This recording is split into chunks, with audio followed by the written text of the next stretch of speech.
The message arrived on a Tuesday morning, crackling through the deep space communication array like lightning through a storm. Admiral Park So-jin stood in the Earth Defense Command Center, watching the alien symbols translate across her screen. Each word made her jaw tighten a little more. "They want what?" she asked, though she had heard perfectly well the first time. Ambassador Kim Tae-woo cleared his throat nervously. He was a thin man with kind eyes, but today those eyes looked worried.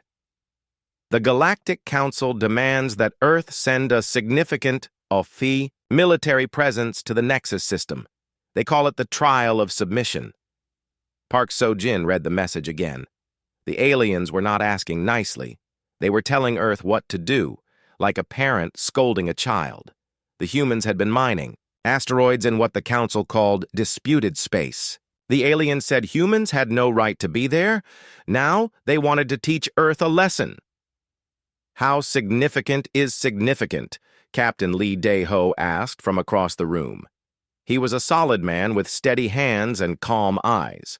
Park So-jin had known him for 15 years. He never panicked, even when things went very wrong. Kim Tae-woo pulled up another screen. According to the message, other species typically send between 50 and 200 ships. The trial is meant to show our military strength and our willingness to follow Council rules. "And if we refuse?" Park So-jin asked, though she already knew the answer. "Economic blockade. Military action against our colonies. Possible invasion of Earth itself." The room fell quiet. Outside the windows, Park So-jin could see the shipyards of Luna Station. Dozens of vessels moved between the construction bays like busy ants. Most people thought they were building cargo ships and research vessels. They were wrong. Park So-jin had spent the last 20 years preparing for this day.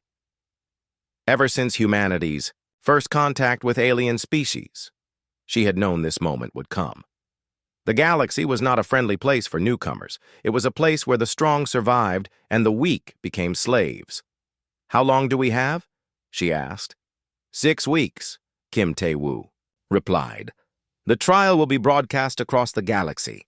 Billions of aliens will watch to see what humans are made of." Captain Lee Dae-ho stepped forward. "Admiral, the Thunderstorm is ready." Park So-jin nodded slowly. The UES Thunderstorm was her masterpiece. From the outside, it looked like a simple exploration vessel. It was 300 meters long with smooth gray hull plating and standard engine signatures. Most aliens would think it was just another human ship, nothing special. They would be very wrong. "One ship?" Kim Tae-woo looked shocked.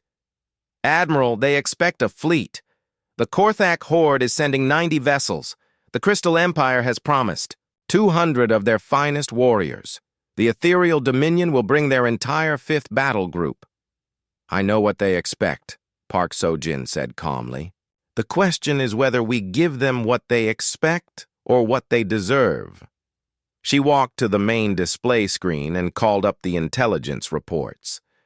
For the past 5 years, human spies had been gathering information about alien military technology. Ambassador Kim Tae-woo had been very helpful in this effort, though he did not know how helpful. Every diplomatic meeting, every cultural exchange, every trade negotiation had been an opportunity to learn. The aliens were powerful, but they were also predictable. They had been the strongest species in the galaxy for so long that they had become lazy. Their weapons were impressive but old-fashioned. Their tactics had not changed in centuries. They thought energy shields could stop everything, and plasma weapons were the ultimate force. They had never fought humans before. "Captain Lee," Park So-jin said, "you understand your mission?" "Yes, Admiral. Arrive at the Nexus system. Participate in the trial. Survive 15 minutes of combat against overwhelming odds." Lee Dae-ho paused. "And show the galaxy what humans can do when we stop being polite." "Exactly." Park So-jin smiled, but it was not a warm smile. "The aliens think we are weak because we are new to space. They think our technology is primitive because we have not been building starships for thousands of years. They are about to learn why that is a mistake. Kim Tae-woo still looked worried. Admiral, I must protest. Sending one ship against 7 alien fleets is suicide. Even our most advanced vessel cannot survive that kind of firepower. Our most advanced vessel that they know about, Park So-jin corrected. Mr. Kim, how much do you think the aliens know about human military capabilities?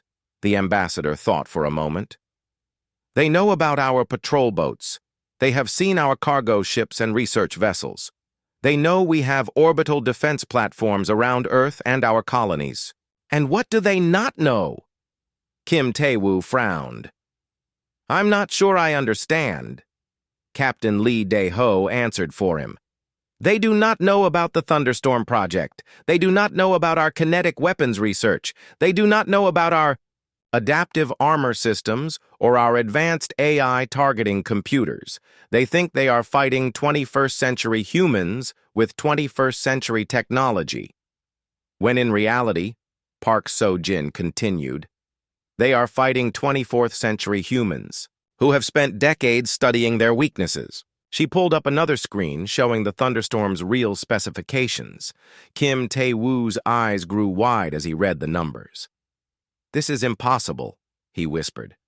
These power readings, these weapon yields.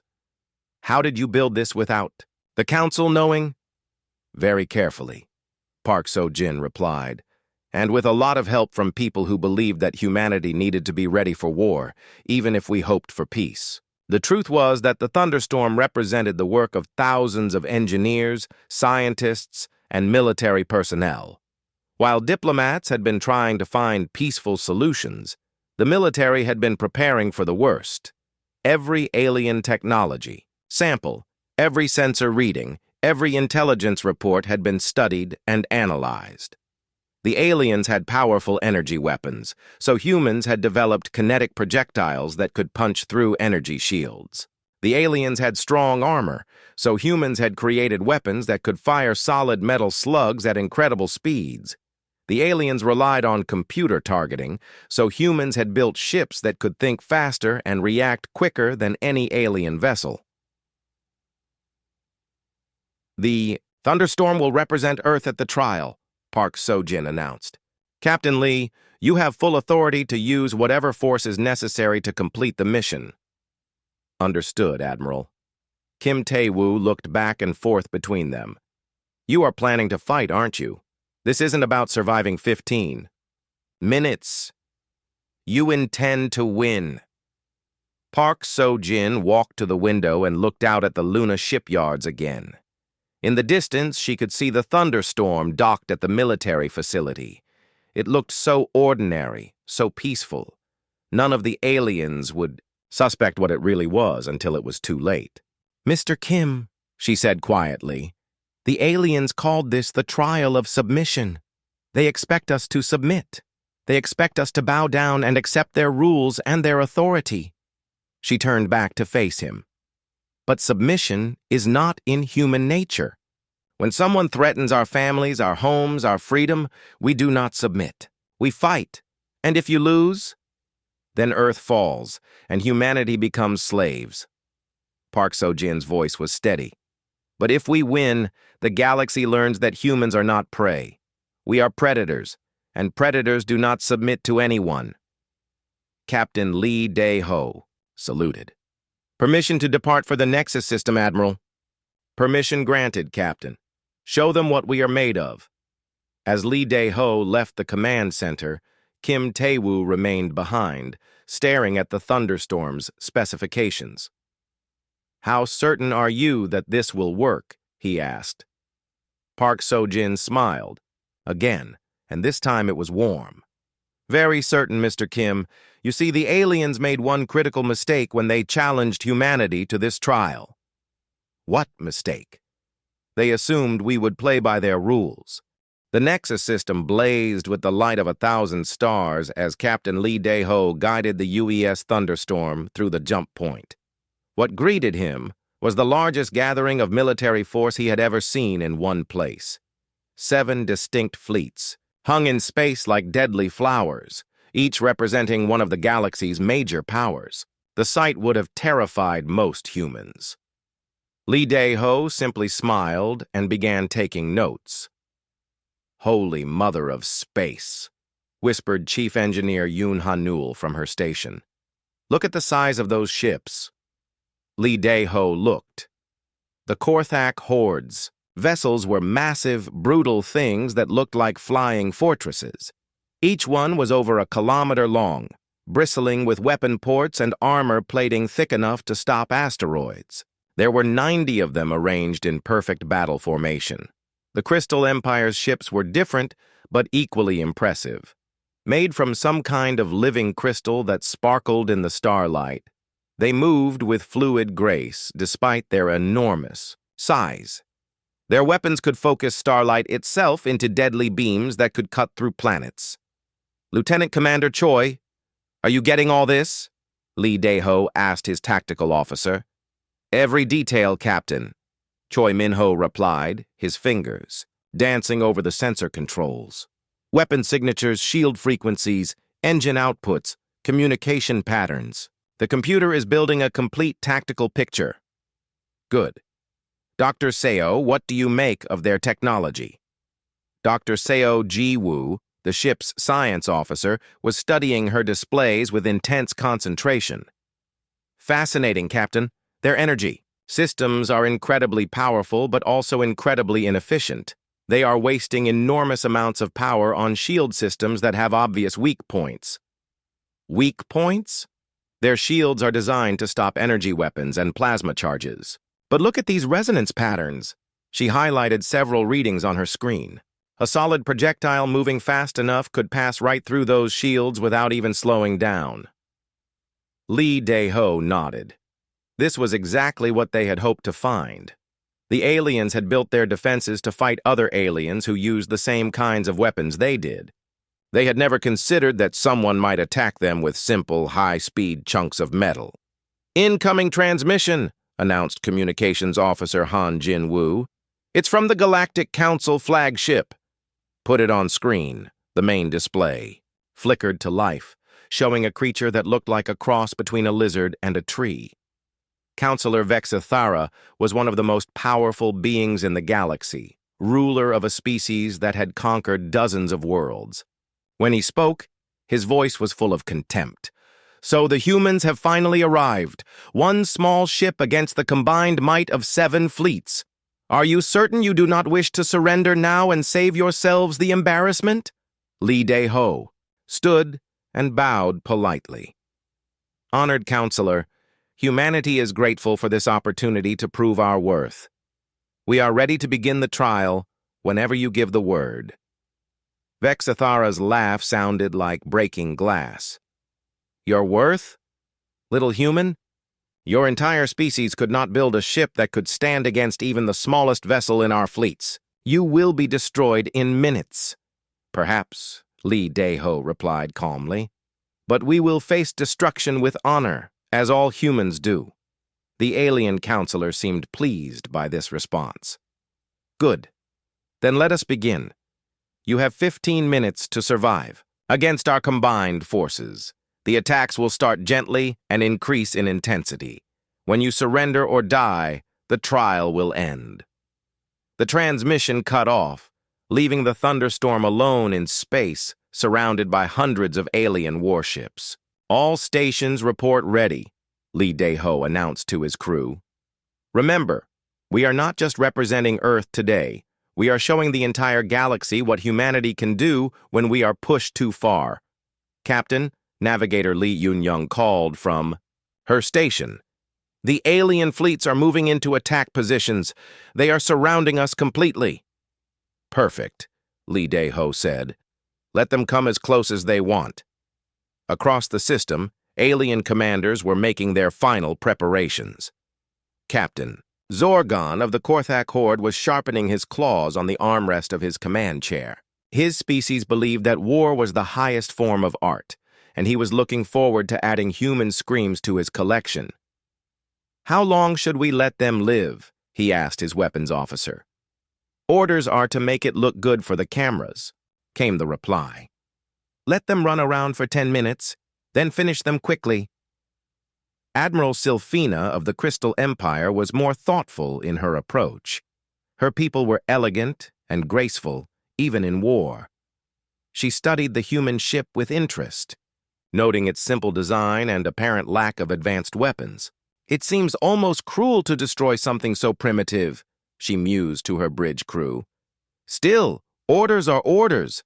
Prepare the light lances for minimum power. We will give them a clean death. On the Council flagship, Vexithara was settling in to enjoy the show. Billions of beings across the galaxy were watching the broadcast, eager to see how the upstart humans would face their doom. Some were taking bets on how long the human ship would last. Most estimates were under 5 minutes. Back on the Thunderstorm, the crew was making their own preparations. But these were not the preparations of a doomed ship preparing to die. These were the preparations of predators getting ready to hunt. Weapons systems show green across the board, reported Weapons Officer Nam Sung-min. All kinetic batteries loaded and ready. Railgun capacitors at full charge. Point defense grid online. Armor plating is ready for jettison on your command, added Chief Engineer Yoon Han-yul. Once we drop the outer shell, they'll see what we really are. Electronic warfare suite is active, Dr. Seo Ji-woo called out. I'm already inside their communication networks. When you give the word, I can jam their coordination completely. Lee Dae-ho felt a surge of pride in his crew. These men and women had trained for this moment for years. They had studied alien technology, practiced impossible maneuvers, and prepared for a fight that most people said they could never win. 5 minutes until the trial begins, Han Jin-woo announced. All crews to battle stations, Lee Dae-ho ordered. Remember, for the first 10 minutes, we are a scared little human ship running for our lives. Play your parts well. Around them, the alien fleets finished their positioning. The massive ships moved with surprising grace, forming attack formations that had been perfected over centuries of warfare. Energy weapons began to glow as they charged to firing power. Shield generators hummed to life, creating barriers of force that could stop planets. The aliens were ready to begin the trial. They expected to face a weak human ship with primitive weapons and simple tactics. They expected an easy victory that would put humanity in its proper place as servants to the galactic powers. What they did not expect was that the humans had been studying them for 20 years. Every alien ship design, every weapon system, every tactical doctrine had been analyzed and cataloged. Human engineers had built specific countermeasures for each alien technology.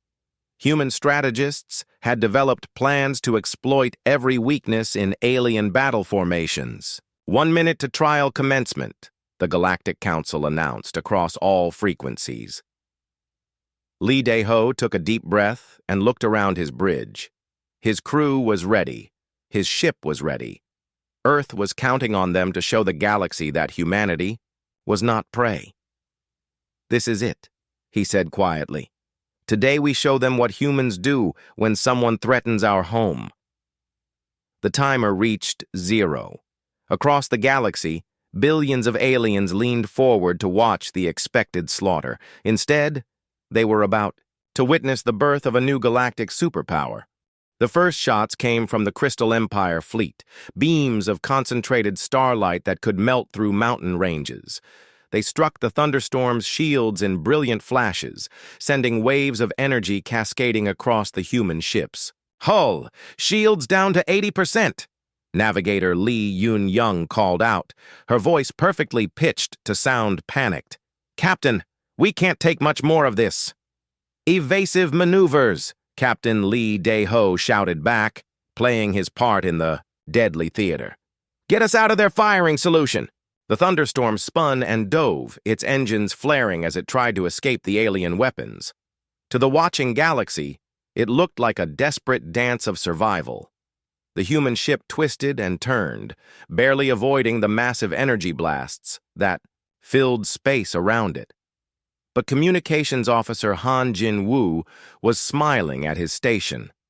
Every movement, every turn, every apparent panic reaction was actually bringing them closer to the perfect attack position. Navigator Lee Yoon-young was not running away from the aliens. She was herding them exactly where she wanted them to be. "Second wave incoming," Dr. Seo Ji-woo announced. "The Korthak horde is firing." The Korthak weapons were different from the Crystal Empire's elegant beams. These were crude plasma cannons that threw balls of superheated gas at their targets. Each shot hit like a small sun, sending shockwaves through space itself. The Thunderstorm shook as the plasma strikes hammered its shields. Warning lights flashed across the bridge as systems strained under the assault. "Hull temperature rising," Chief Engineer Yoon Ha-neul reported. "We're taking real damage to the outer armor plating." "Let it burn," Lee Dae-ho replied quietly, too. Quietly for the alien sensors to pick up. "We can replace armor. What we cannot replace is the element of surprise." On the Korthak flagship, Captain Zorgan was laughing as he watched the human ship struggle. "Look how they run, like frightened prey animals. This is almost too easy." His weapons officer grinned, showing rows of sharp teeth. "Should we finish them now, Captain?" "Not yet. Let them suffer a little longer. The galaxy is watching, and they should see what happens to species that challenge the Korthak horde." Admiral Sylphina was less entertained by the display. Something about the human ship's movements troubled her. "Tactical officer, analyze their evasion patterns." "Ma'am?" "The humans are running, yes, but they are not running randomly. There is a pattern to their movements, almost like they are trying to position themselves for something." The tactical officer studied his displays for a moment. "You may be right, Admiral. But position themselves for what? They have no weapons that could threaten us." "No weapons that we know of," Sylphina corrected. "Order the fleet to maintain current distance. Do not let them get any closer." But it was already too late. The Thunderstorm had been slowly spiraling inward, and now it was exactly where it needed to be. 7 minutes elapsed, Han Jin-woo announced. 8 minutes remaining in the trial. The alien attacks were growing more intense. The ethereal Dominion had joined the assault, their ships firing bolts of pure energy that could tear holes in space itself. The Void Reapers added their contribution, launching swarms of self-guided missiles that chased the Thunderstorm through the battlefield. To the watching galaxy, it looked like the human ship was about to be destroyed. Its shields flickered and sparked under the constant bombardment. Hull plating was beginning to glow red-hot from the repeated impacts. Emergency broadcasts from the ship spoke of failing systems and mounting casualties. "Please," Lee Dae-ho transmitted, on all frequencies, his voice breaking with apparent desperation. "We surrender. We cannot fight all of you. Please, show mercy." Counselor Vexathara's laughter echoed across the communication channels. "Mercy. You had the chance to surrender before the trial began. Now you will face the consequences of your arrogance." "Target their engines," he ordered the attacking fleets. "Cripple them so they cannot run, then finish them slowly." The alien ships adjusted their aim, focusing their fire on the Thunderstorm's engine section. Massive explosions bloomed around the human ship as the concentrated firepower struck home. But Weapons Officer Nam Sung-min was not worried about the explosions. He was watching his targeting display as it tracked every alien ship in the system. The sophisticated sensors hidden within the Thunderstorm's hull were recording everything. Weapon signatures, shield frequencies, hull compositions, reactor outputs. "Target acquisition complete," he reported quietly. "All enemy vessels cataloged and classified. Firing solutions calculated and locked in." "Outstanding," Lee Dae-ho replied. "How are our friends doing?" Dr. Seo Ji-woo checked her displays. "The aliens are getting confident. Their formations are tightening up as they move in for the kill. Perfect targeting opportunities across the board." "Electronic warfare systems?" "Ready, Captain. I can blind their sensors and jam their communications." "On your command." They will not be able to coordinate their response. The alien fleets were indeed moving closer, drawn by the apparent helplessness of their prey. The massive ships formed a tightening circle around the damaged human vessel, their weapons charging for the final devastating salvo. Battle Commander Thexular of the Void Reapers was particularly eager to claim the kill. His species fed on the psychic energy released by dying sentience, and he was looking forward to the feast that human deaths would provide. "All ships, prepare for final bombardment," he transmitted to the combined fleets. "Let us end this charade and add another species to our collection of slaves." War singer Mel Odious of the Harmonic Collective began broadcasting the death song of her people, a psychic melody that would supposedly ease the humans' passage into oblivion. Across the galaxy, billions of aliens settled back to watch the expected slaughter. 4 minutes remaining, Han Jin-woo announced. The Thunderstorm continued its desperate evasion dance, but it was clearly losing the battle. More hull plating was burning away under the alien assault. Shield generators were failing one by one. The ship's movements were becoming sluggish as its engines took damage. "We can't last much longer," Lee Yun-young called out, her voice cracking. "With fear. Keep trying," Lee Dae-ho replied. "Earth is counting on us." Chief Engineer Yoon Ha-neul was monitoring the jettison systems for the ship's outer armor plating. Beneath the burning, damaged exterior, the Thunderstorm's real weapons were waiting to be revealed. Railgun batteries that could fire solid projectiles at 10% of light speed. Kinetic torpedo launchers loaded with depleted uranium penetrators. Point defense systems that could track and destroy thousands of targets simultaneously. "All systems show green," she reported. "We are ready for revelation." "Not yet," Lee Dae-ho said. "Let them get a little closer. Let them think they have already won." The alien commanders were indeed confident of victory. The human ship was clearly finished, its weapons exhausted and its defenses failing. Some of the alien captains were already arguing about who would get to claim the human survivors as slaves. 2 minutes remaining in the trial, came the announcement from the Galactic Council flagship. The aliens began moving in for the kill, their massive ships converging on the dying human vessel like predators surrounding wounded prey.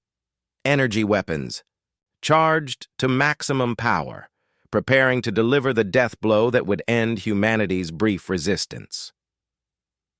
On the Thunderstorm's bridge, Captain Lee Dae-ho watched the tactical display as the alien fleets moved into perfect position. Everything was going exactly according to plan. 1 minute remaining, he announced to his crew. "Prepare for revelation. Show the galaxy what humans really are." The aliens were about to learn that the weak, frightened prey they had been hunting was actually the most dangerous predator in the galaxy. The message came through on a frequency that only Captain Lee Dae-ho could hear. 3 simple words from Admiral Park So-jin, transmitted from Earth across impossible distances.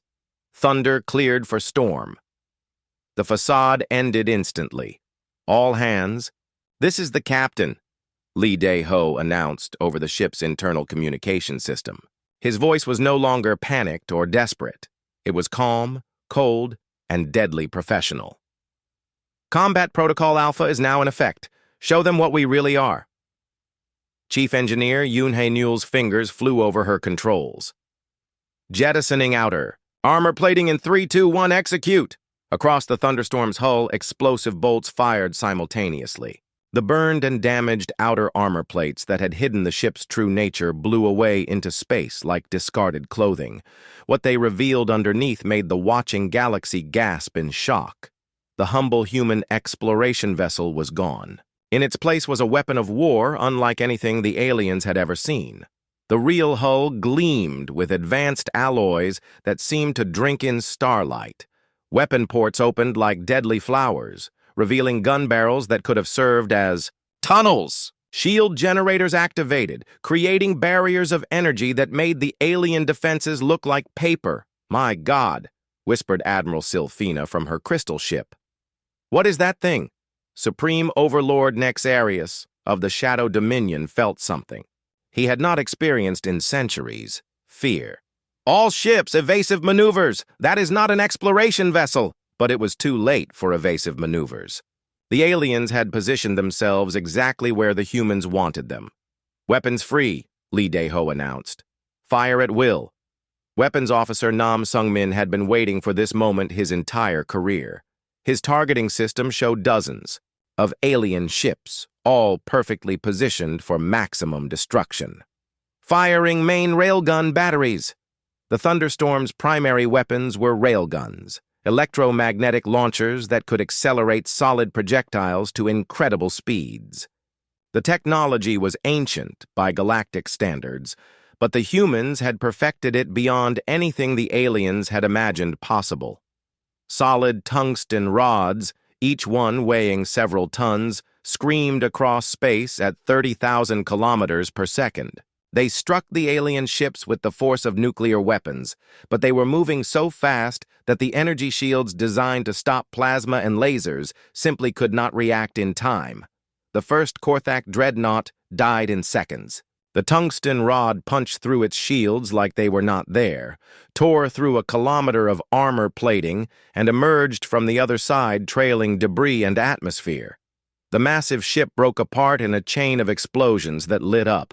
"The battlefield. Target destroyed," Nam Sung-min reported with grim satisfaction. "Acquiring secondary targets." The second salvo took out 3 more alien ships. Crystal Empire vessels, beautiful and elegant, shattered like glass sculptures dropped on stone floors.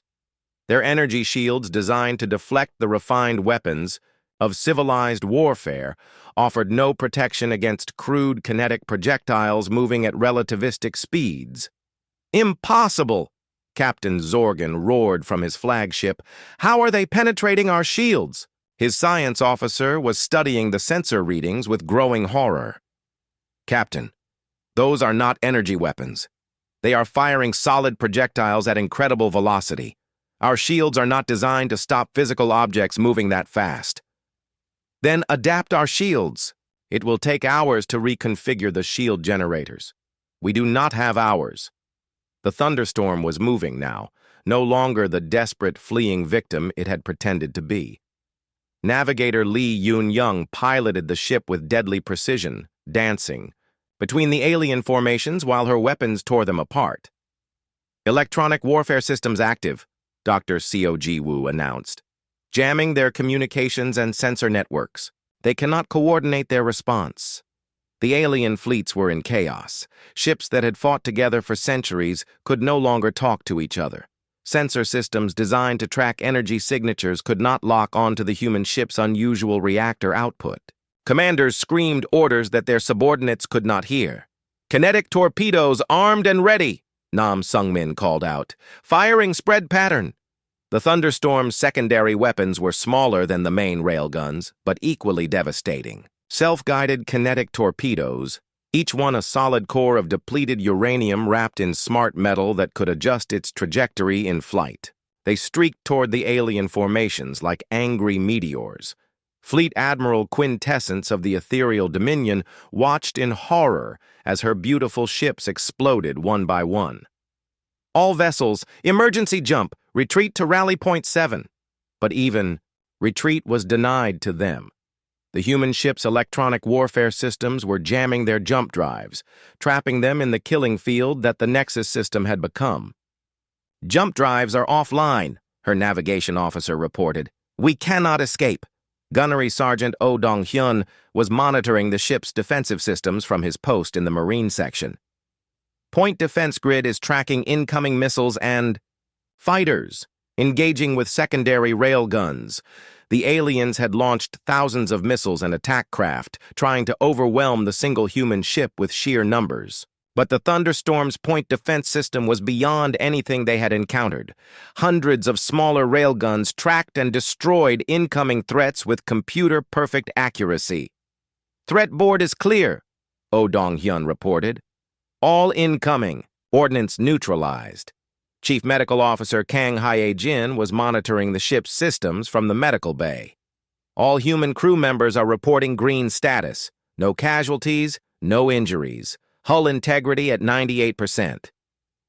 The contrast was stark. The human ship remained virtually undamaged while the alien fleets burned around it. Debris clouds marked the positions where mighty dreadnoughts had been reduced to scrap metal and expanding gas. Intelligence Officer Lim Jae-sung was recording everything for transmission back to Earth. "Captain, we are gathering extensive data on alien technology and tactics. This information will be invaluable for future encounters." "Excellent," Lee Dae-ho replied. "Continue the attack. Leave enough survivors to carry word of what happened here, but make sure they understand the price of threatening humanity." The battle continued for another 10 minutes, but the outcome was never in doubt. One by one, the alien ships fell to the Thunderstorm's relentless assault. The proud fleets that had come to demonstrate galactic superiority were being systematically destroyed by a single human vessel. War singer Mel Odious tried to rally her fleet with the battle songs of her people, but the psychic melodies that had inspired victory for millennia now carried only notes of terror and defeat. "The humans," she broadcast on all frequencies. "They are not what they seem. They are death incarnate." Fleet Master Kylthanor, veteran of 100 battles, watched his ships die and finally understood what he was facing. "This is not a battle," he transmitted to any who could still hear him. "This is an execution. The humans did not come here to be tested. They came here to send a message." As the surviving alien ships burned around him, Captain Lee Dae-ho allowed himself a small smile. The message was being sent loud and clear to every corner of the galaxy. Humanity was no longer prey. The silence that followed the battle was deafening. Where 7 mighty fleets had once dominated the Nexus system, now only wreckage and fleeing survivors remained. The UES Thunderstorm floated alone among the debris, its weapons still glowing, with residual heat, virtually untouched by the engagement that had lasted just over an hour. Captain Lee Dae-ho stood on his bridge, watching the tactical display as the remaining alien ships limped away into deep space. Of the original force of over 400 vessels, fewer than 50 had survived the encounter. Those that remained were damaged, their crews traumatized by an experience that challenged everything they thought they knew about warfare. "Damage. Report," he ordered calmly. Chief Engineer Yoon Hanul checked her displays.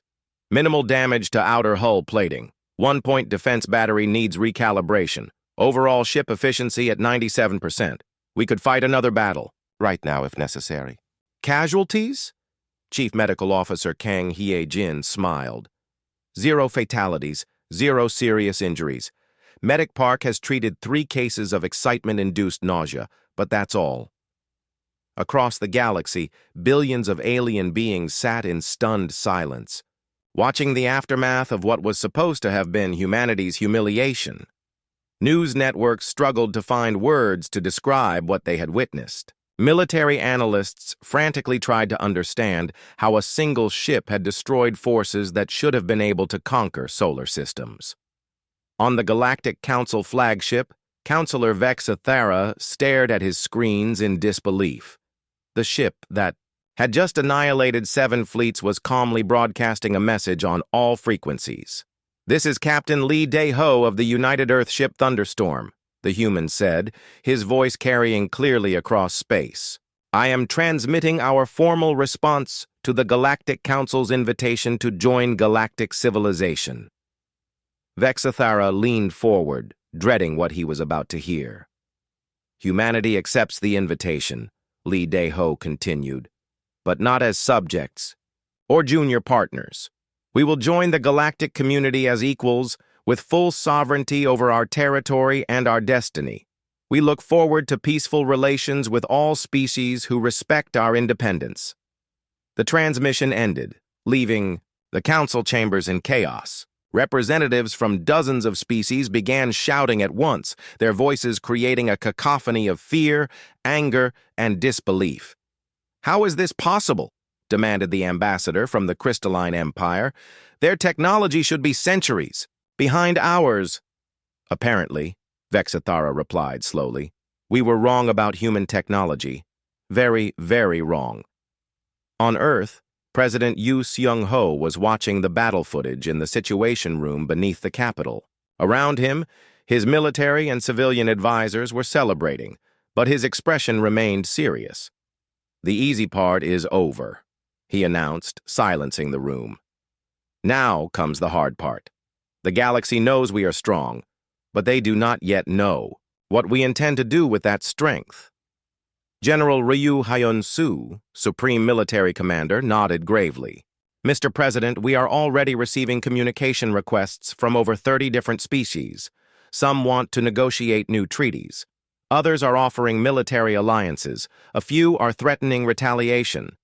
And what is our response?" Dr.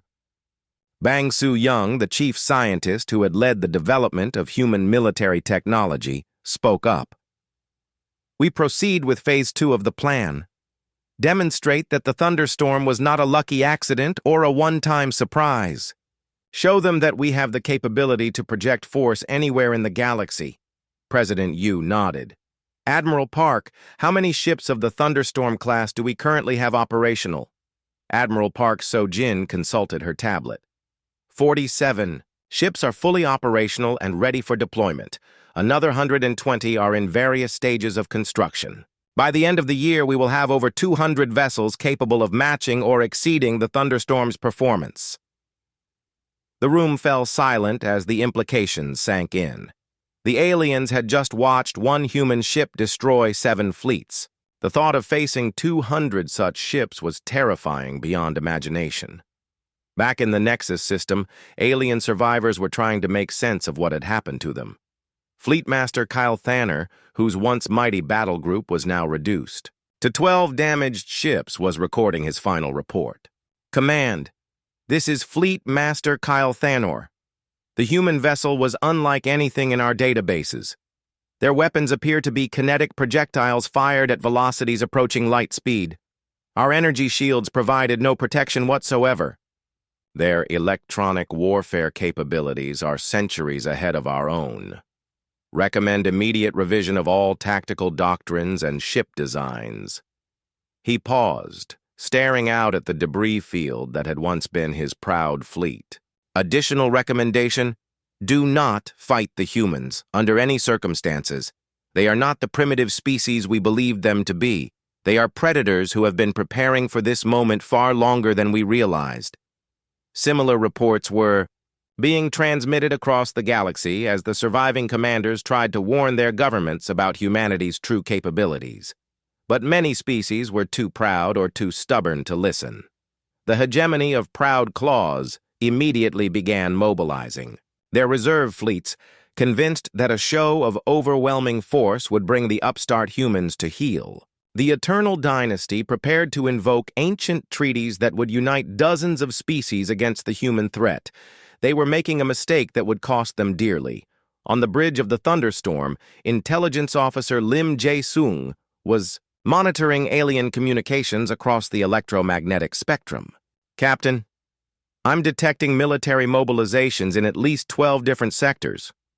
Some of the alien powers are planning coordinated responses to our victory here." "Expected," Lee Dae-ho replied. "Are they threatening Earth or human colonies? Directly? Not yet, but several species are moving fleets toward our territory. It looks like they want to test our resolve. Then we will have to teach them the same lesson we taught the Council fleets." Dr. Seo Ji-woo looked up from her science station. "Captain, I've completed my analysis of the alien technology we captured during the battle. Their computer systems are surprisingly vulnerable to our infiltration programs. With the right approach, we could potentially disable entire fleets without firing a shot. Interesting. Prepare a full briefing for transmission to Earth. Admiral Park will want to know about any new tactical options." As the Thunderstorm prepared to depart the Nexus system, Ambassador Kim Tae-woo was receiving urgent messages from his diplomatic contacts across the galaxy. Species that had ignored humanity for years were suddenly very interested in establishing formal relations. "Captain," he reported, "I have 17 requests for immediate diplomatic meetings. The Merchant Guild wants to discuss exclusive trade agreements. The Neutral Zone Consortium is offering us membership in their organization. Even the isolationist Void Watchers want to open communications." "Fear is a wonderful motivator," Lee Daeho observed. "Schedule meetings with any species that approaches us in good faith, but make it clear that we negotiate from a position of strength, not weakness."